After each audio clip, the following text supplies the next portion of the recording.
Ricky. And I'm Joe, and this is Season 6, Episode 20 of the Beer and Broadband Podcast, slated to come out for November 27th, 2023, and this is the last episode of the season. So when we come back in fall? No. When we come back in spring, we'll be on Season 7, and we'll probably have some stuff that we brewed, because we're recording this at the beginning of November, and we're going to come back somewhere around April, March, April.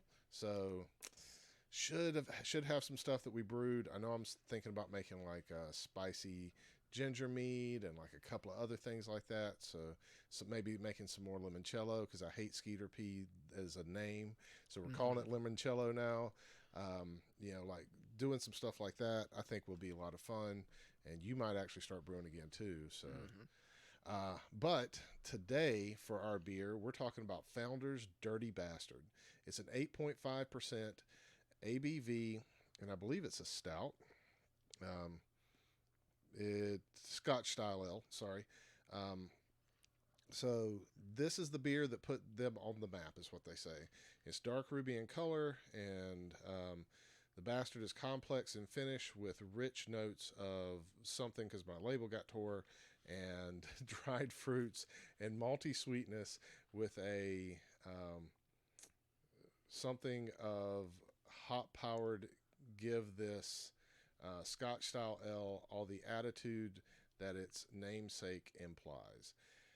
I didn't realize I had one with like a torn label on it, so I didn't get all the description. But you've been sipping on it. Now, this is not the first time we've had this, and I don't think this is the first time we've done it on the podcast. So we may have done this before, but we don't always do unique beers. This has been one of those beers that we've talked about was like really good before. Mm-hmm. It is still very good. I'm not sure how I rated it before, because I don't know how long it was, and it took me a while to warm up to beer. But I feel I'm gonna make a statement here. You ever play like a video game where you got all those sliders to like set up your stats for your character? This beer feels like you went in the middle on all of them.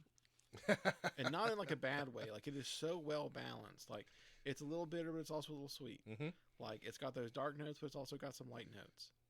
It's got a strong alcohol flavor, but it's not like overly strong. It is like almost the platonic ideal of a beer. It is. It is very much the ideal of a beer. It is the, Founders, great brewing company. Mm-hmm. It is like the beer that they made that everyone was like, oh, these guys make good beer, Yeah, because it checks so many notes. Like, it's not trying to be something very particular in flavor, I think. So, like, it's hard for me, apart if you're just a person that just doesn't like beer in general. Yeah. Like, if you don't like that flavor profile, because every beer you're going to get, except for maybe some fruit beers, is going to be a little bit bitter. If you can't handle bitterness at all, beer's just not for you. Right. But if you're a beer person, I don't know I could put this in front of a beer drinker and them say this is bad. Right. Like, it might not be their preferred style, but like anybody could drink this. So I can kind of believe them if they say this is what got them on the map, because this, I think, has such wide market appeal. You could give this beer to almost anybody, and I think they would just be like, okay, yeah, cool, a beer. So the first time I had this, not the first time that we did it on the podcast, my wife and I went out to this place called Clouds Brewing, and it's like a German restaurant that also has beer and stuff like that. And it kind of reminds me of like one of the first places that did like food, and then you could also get like beer like on tap, like just by going up and like using a bracelet or something like that. But they had a special. They were like, Founders is releasing their Dirty Bastard and Kentucky Breakfast Stout for this year or whatever.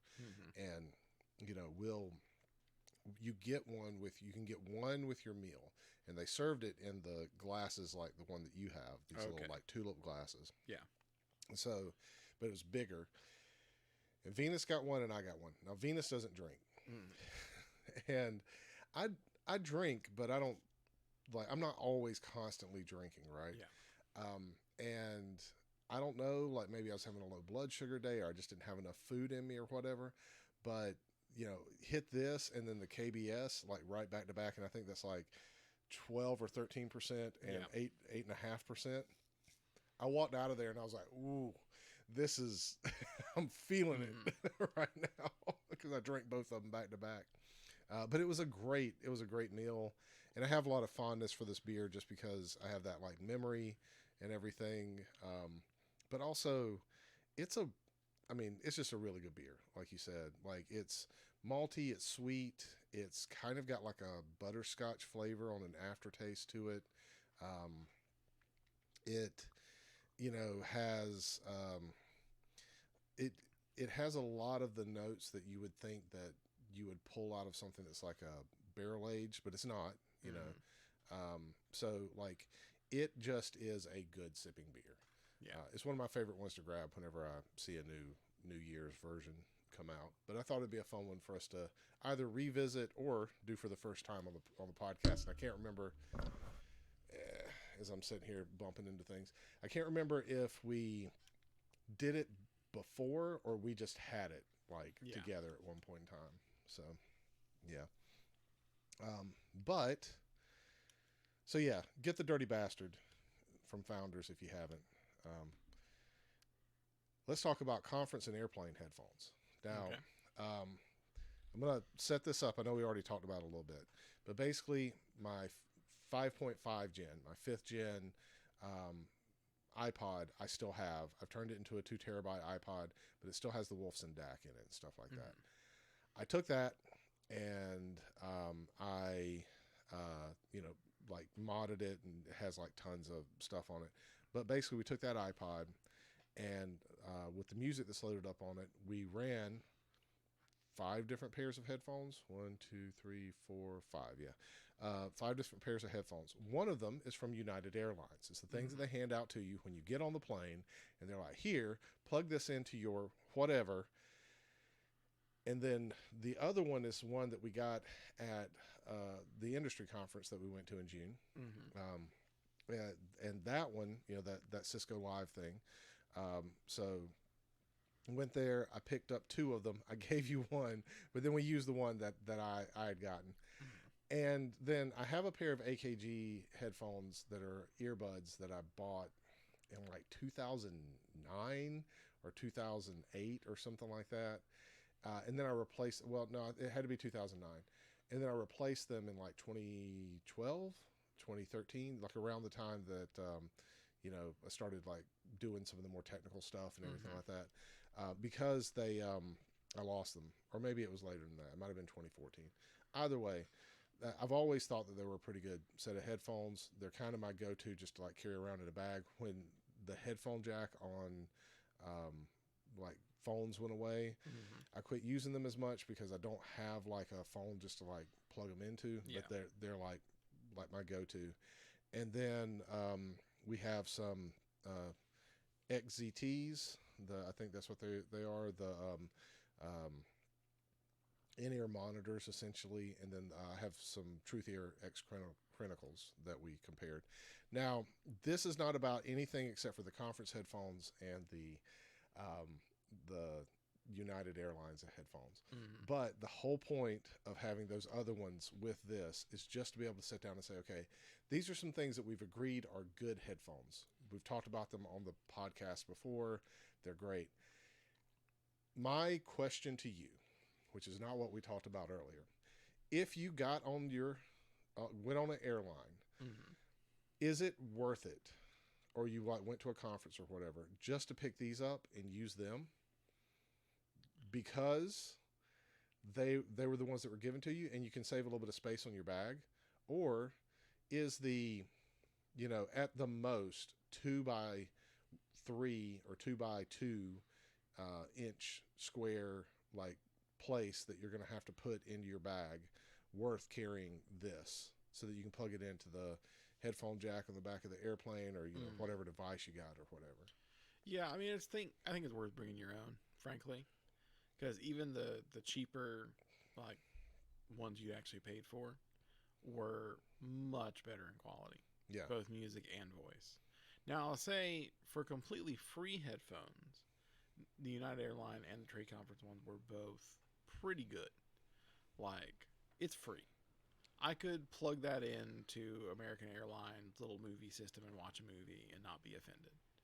You know, it certainly didn't hold up to something you would have bought at a store, but you could do it. And actually, what surprised me was the conference headset had a much better voice quality than the United Airlines ones, which didn't make a lot of sense to me because the conference ones are not for a particular device, right? Like they're just for like here's some swag, and it's cheap swag, sure, but like if I'm gonna do anything with the Bear headsets, it's probably listen to music. Like if I was gonna be like watching conferences, I would have brought equipment with me.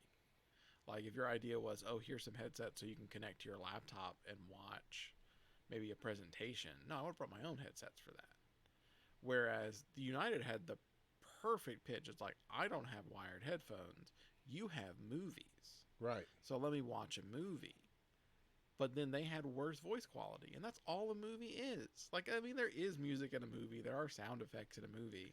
But I have to pick between hearing the sound effects and hearing the people talk. I'm kind of there for the people to talk. So it was a little, that was not what I was expecting. I was really expecting the conference ones to be better at music and the American Airlines ones to be better at voice.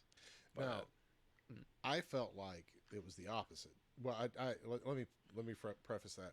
I felt like the conference ones were just better overall between the two, and the United Airlines ones need to be thrown into a trash can and burned. Like they were so terrible. They sounded bad. They were muffled. So they didn't have any audio separation. No, they didn't. So like on an airplane, I plug them in. Even I could trade out the ear tips maybe with something that's better, but then I'm bringing those with me, right? Yep. And you know, like I'm just going to hear everything around me. So the noise of the airplane, that constant background noise as it flies through the air, you know, is going to be there. It's going to be in my ears. They're not killing any of that. What is the purpose of those things? I really do think it is for the people that are like, hey, maybe you'd plan to do X for entertainment. That didn't work out. Here you can watch a movie. Yeah. Because those things probably cost just a couple cents each. They're so cheaply made. I did think the range, like in terms of frequency, was a little bit better on those. Okay. Maybe I should say this. Its quality was more evenly spread out across that range. Okay, I can get that. Yeah. Whereas the conference ones were very much dialed into like human speaking ranges. The music wasn't bad. I should say this. It wasn't good, but compared to United, it wasn't that much worse. Yeah. It was just noticeably better human voice range. I agree with that. The conference ones though, they had a little bit more separation for me. Oh, they yeah, fit they my did. ears a little bit more. I mean, you could hear things that were going on. Yeah. But you know, it's not like the Truth ears. I've got these like ear tips on them, but they also have like good noise isolation overall. And so like when they were in my ear, they just kind of prevented me from hearing too much of the world around me. Yeah. The same thing with the XZTs and even the AKGs, which aren't like I don't have them dialed in to have like special, you know, foam ear tips that are more noise isolating and stuff like that. I'm sure that I could get something like that with these, but the plastic on them is so thin, I could tell that I would be able to hear like their housing where their drivers are would also resonate the noise from outside. And the cables also, like when I rubbed up against something, they transferred noise through them, which is not cool, you know, for something like that, especially if you're going to like have it on an airplane. So, I mean, realistically, this is a joke. I'm not like suggesting that you get either one of these things, but if you got one and you got it, like if your kid didn't have something and they needed something and you could pick up like these little like chintzy headphones that you got like from a conference, or you know like something that's that same like little thing that's like 10 cents or you know $1 or something like that from like a vending machine, or I mean realistically probably $5 or $10. Yeah, I was gonna say better than not having them have anything. That's true. Like if you forgot to pack your kid's headphones and they want to listen to their iPad, then yeah, grab them. It's better than nothing. But at that same side, we buy my daughter headphones for her iPad and other things like that. That they cost us like $10, right? And they're like a full sized headset, right? that even has like little cute kid stuff on, like little cat ears and stuff like that.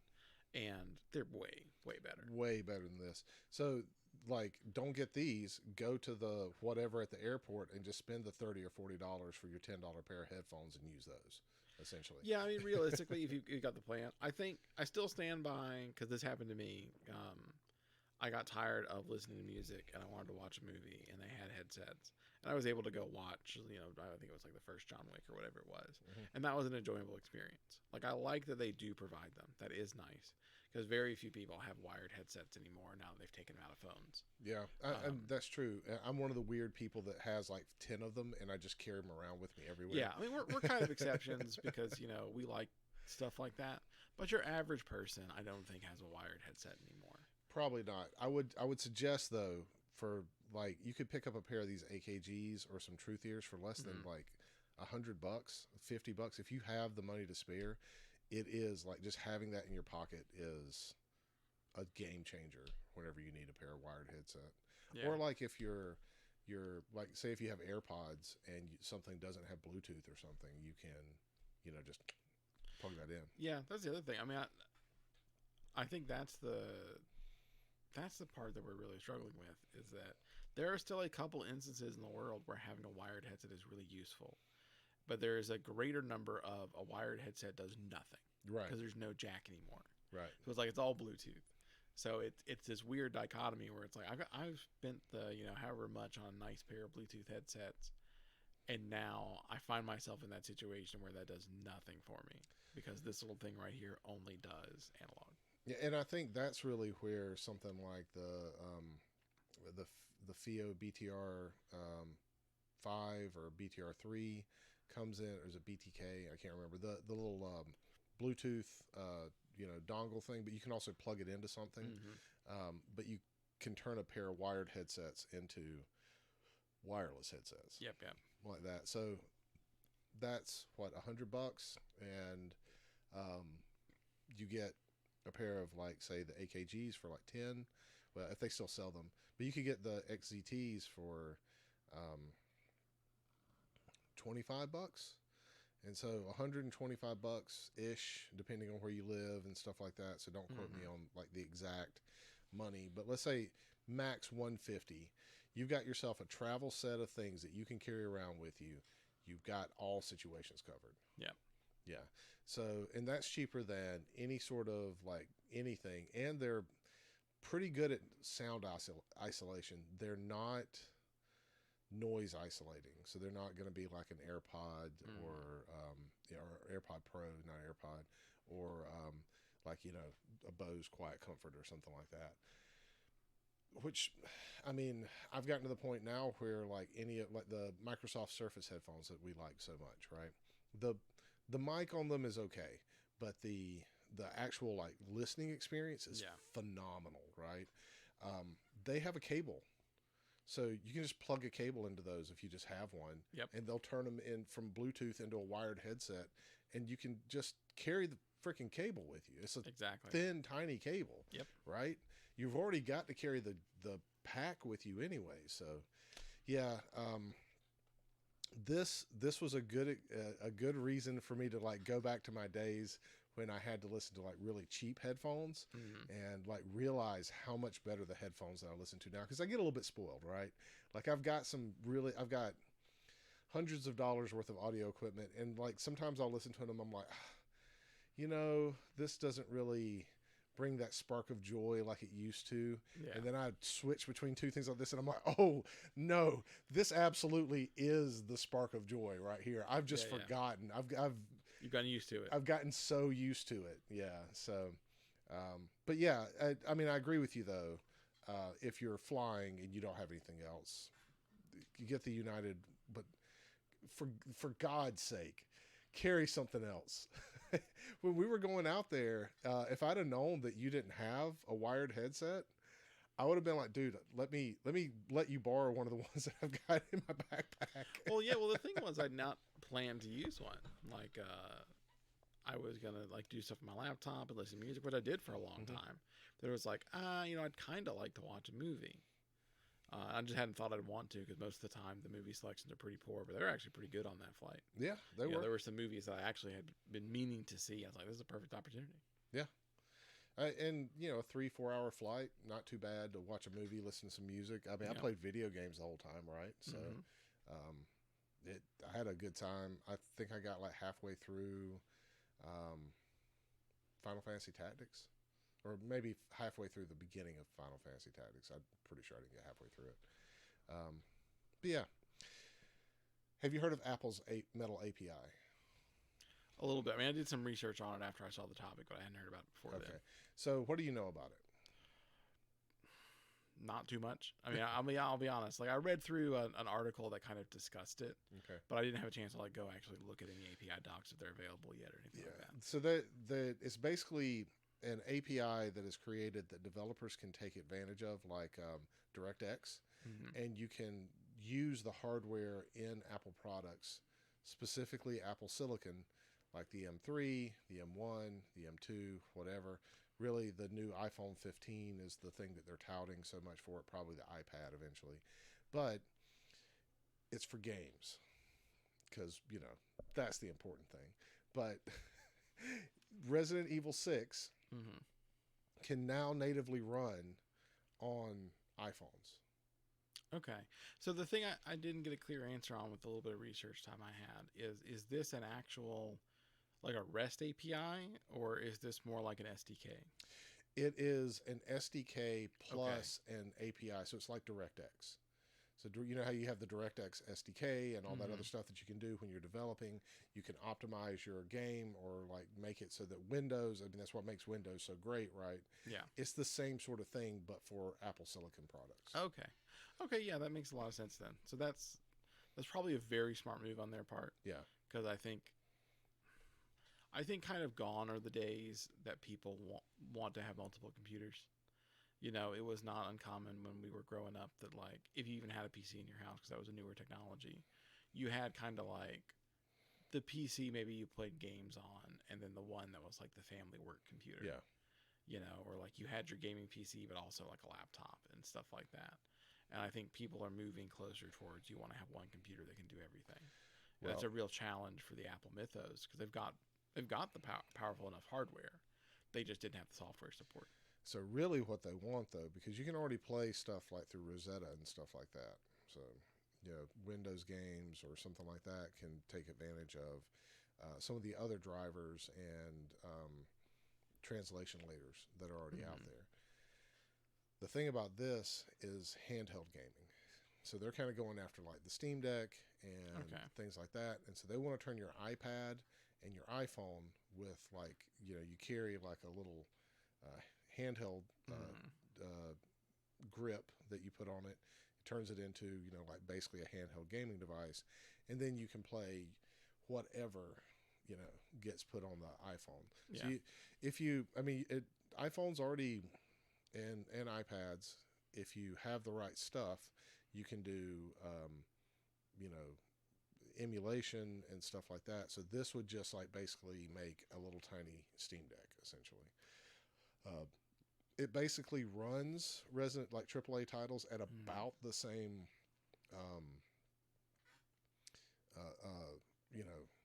resolution as like a Steam Deck. It's not as optimized though. Yeah. So, with the SDK though, it probably will over time become so. Like as people make new games and stuff, you can have your OS versions that are like more easily accessible to the hardware. So Resident Evil 6 on both, whether you're talking about the Steam Deck or the Apple, Capcom specifically made Resident Evil 6 so that it would run on like all three. They've optimized it for all the handheld gaming stuff. It doesn't look terrible. It runs pretty okay. It just doesn't, like, you can't hit higher FPS. You can't do all these other things because the hardware isn't quite powerful enough to run it. Yeah, but you also have the problem that like it's probably not actually that optimized because they made RE6 and then released RE6, and then many years later, this SDK came out, and they're not like it's not built from the ground up with the idea of compatibility with this system. So like it's really the games that'll come out in the next year or two. I think we'll see how well can they optimize that platform. I mean, I can't agree with that. That I mean, indie games, stuff like that, that run on Apple Silicon, and other things. It's just a matter of the developer just being like, I really want to optimize it for everything, right?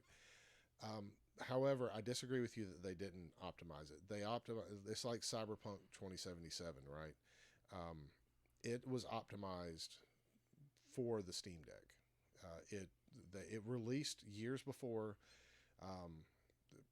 CD Projekt Red knew that the Steam Deck was coming out. They partnered with Valve to make sure that on the launch day, you could run Cyberpunk 2077 at least 24 frames per second on the Steam Deck, and it might be all low settings, but it was optimized. It didn't look terrible. You could have a fun time. Like they did that, right? That's the same thing that they've done with Resident Evil 6. They basically they knew this was coming out. They knew it was happening. They partnered with Apple, and they made all these things happen. They did the same thing with Resident Evil 6 with the Steam Deck too, and like some other things. So that's how you're able to like kind of compare these things, like whether you're talking about the ROG Ally or something like that. Yeah, you could like look at all those things and kind of compare the two. It legitimately is a really good gaming experience, especially for one where, if you think about it, in the Apple ecosystem, it makes me feel so like dirty, like saying it like that. Yeah. But in the Apple ecosystem, you could have cross-save compatibility between all of your devices. Oh yeah, definitely. I guess what I'm just getting at though is like there's a difference between I've taken an existing product, I've optimized it, and I've built something from the ground up for a particular platform. Like think about it just like any other piece of software. If I wrote like a library to handle Cisco iOS devices in NSO. Yeah. And then suddenly we start supporting Nexus devices. And I say, okay, I'm going to take the same thing I made for iOS. I'm going to make some quick changes with the Nexus Net, and now it works. Sure, it works. And it probably works pretty well. But it's not going to work as well as if I had sat down at that day and said, I'm going to start completely over and do everything to leverage the Nexus platform the best that I can. So, like, I understand, like, what you're saying. They put time and effort in to optimize it. But I think saying I'm taking existing products and re-optimizing them for another platform is never going to be as efficient as I'm going to build something from the ground up with that platform in mind. I completely agree with you, not disagreeing with you on that. I guess what I was trying to say is there's a connotation when you say, like, you took something that's existing and you just kind of, like, made it work with this thing versus you actually put effort into it. So it's like somewhere in between the two things. I don't want to imply that, like, they didn't do a good job. I'm sure they did their best with the resources they had. But also, like, the resources you have are less when you go back and you re-optimize something versus, like we talked about how expensive AAA games are. Right. They can cost hundreds of millions of dollars now. I don't think RE6 cost that. It probably cost $12 or $2 million. But they had $24 million to make the game.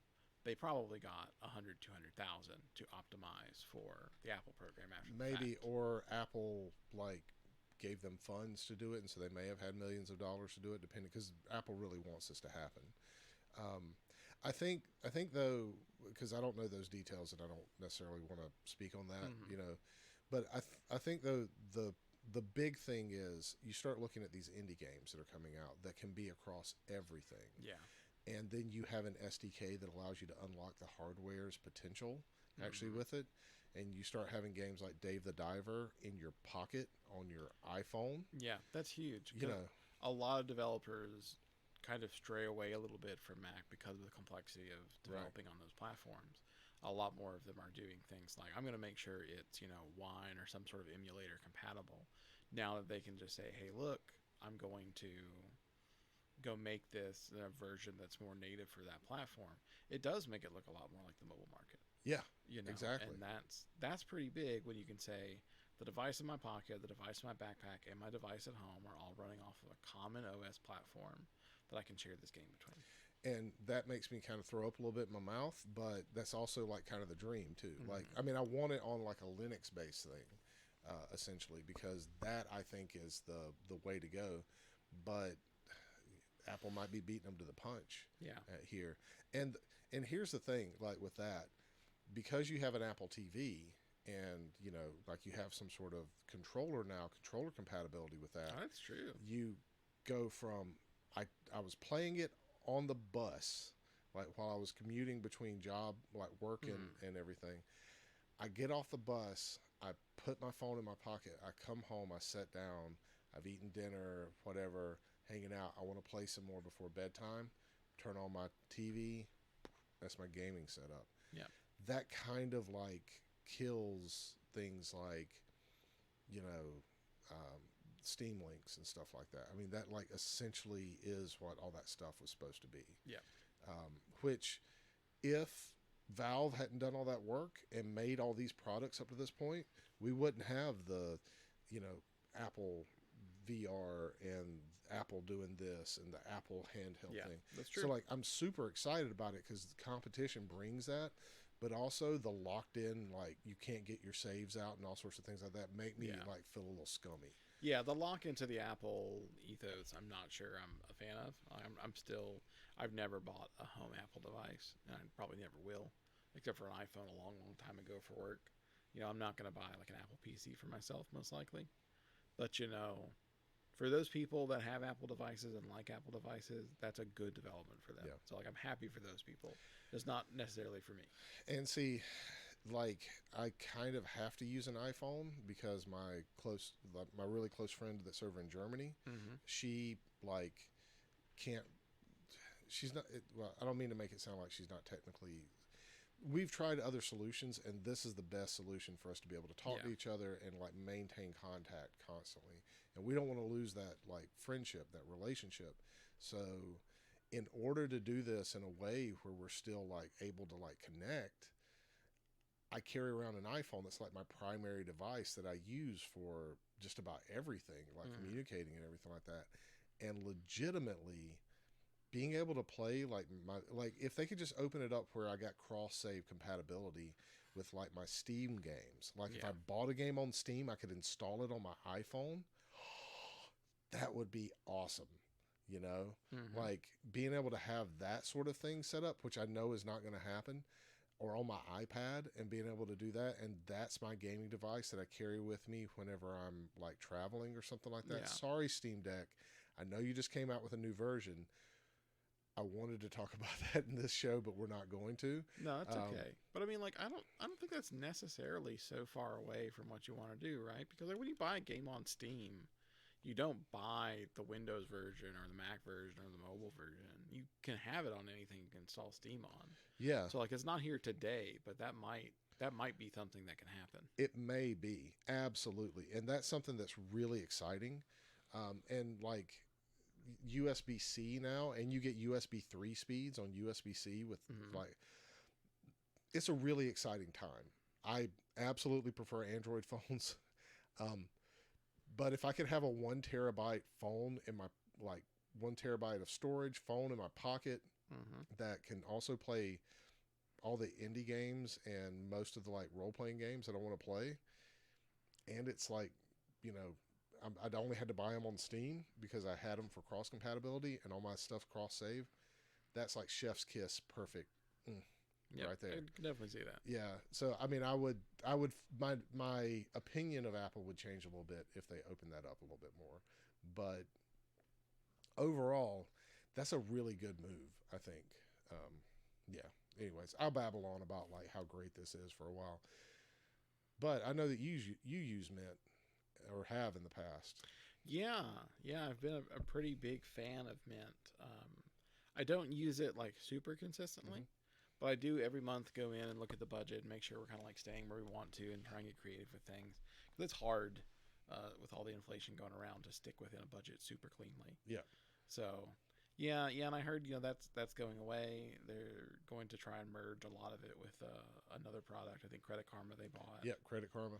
Yeah, which I mean, I also have Credit Karma as like part of that suite. Yeah. Because you just basically sign up for the site.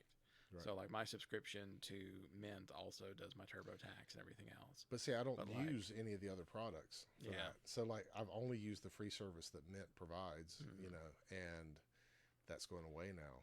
Yeah, it'll be interesting. I want to see what their pricing model ends up looking like for Credit Karma, because the Mint subscription is incredibly cheap. It's like $1 or $2 a month. Yep.